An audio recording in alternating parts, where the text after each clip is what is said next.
Jeff Faraudo from the Bay Area News Group. He is a must-follow on Twitter if you are a Cal fan. Trust me, always great nuggets. Jeff made reference to some of those great starts that you wrote about, and 4-1 last year was actually one of them, not certainly 5-0. But what did last year's results down the stretch teach this year's team? Well, I think this year's team is certainly more experienced, better, deeper, stronger.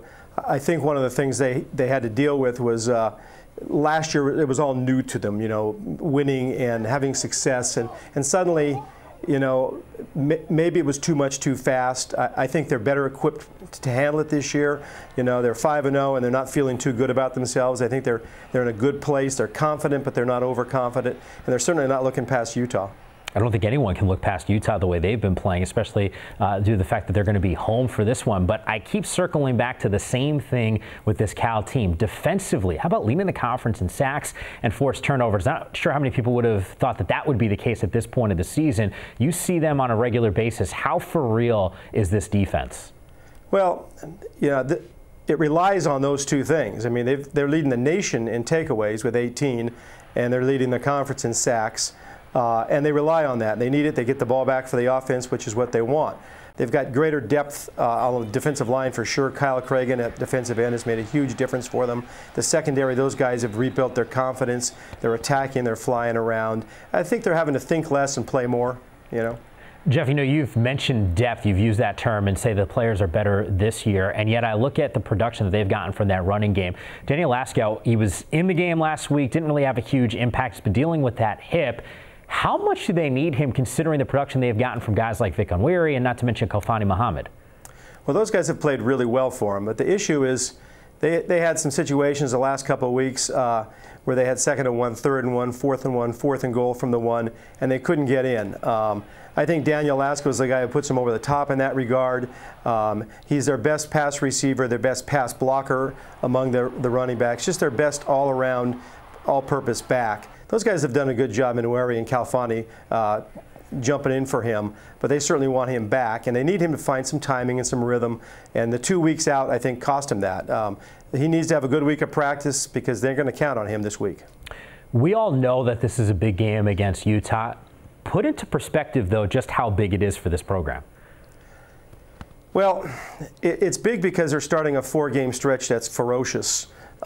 And they want to come out and put on a good face. They've got national TV. They've got game days going to be there with Lee Corso and those guys. If they could win this game, it would do wonders for their confidence and really get them on a roll because they got UCLA, USC, and Oregon, the next three opponents, and 3 of those 4 games are on the road. I don't think it kills them if they lose. They're going to lose some games. They're not a power team yet. They got some issues still. But they're coming up, and to have a win like this over a top 5 team would be immense for them. Concerns, though, because you just mentioned the stretch that they have coming up with UCLA, SC, Oregon, UCLA and Oregon, both of those matchups on the road for them. If they don't get this one, is there a concern in the back of your mind and this team's mind where they say, hey, maybe the things do get out of control here and we start racking up more L's than W's? Well, if it's in the back of the players' minds, it would be far back in their minds at this point because they're pretty confident right now. But in my mind, if they could come out of this 4-game stretch 2-2, that would be terrific for them. I don't know if they can. I'm sure they're thinking they're going to win them all, and they're trying to take them, as they say, 1 game at a time. But it's a difficult run. I think expecting anything more than 2 wins from them, from an outsider's point of view, would be fairly optimistic. All right, right now, you can make an argument that Cal's the best team in the North. Are they in your mind, though? No. I would make the argument that Stanford is the best team until somebody beats them. Stanford beat USC on the road. Stanford had a strange game at Northwestern in the opener, and they seem to have put that behind them. They're scoring a lot of points. They're still playing good defense. Cal hasn't beaten them for years now. Cal's still got to beat Oregon and Stanford to make the argument they're the best team in the North. I mean, they've made huge strides. They beat Washington, which they had to do. But those 2 are still out there, and until Cal beats one of them or both of them, I don't think you make that argument. Best part about that, they'll have the chance to go and do that this upcoming season in the next few weeks. So we can't wait to see that matchup, but don't want to look ahead with certainly a big one against Utah. Jeff, fantastic job, man. Really appreciate you stopping by with us. My pleasure.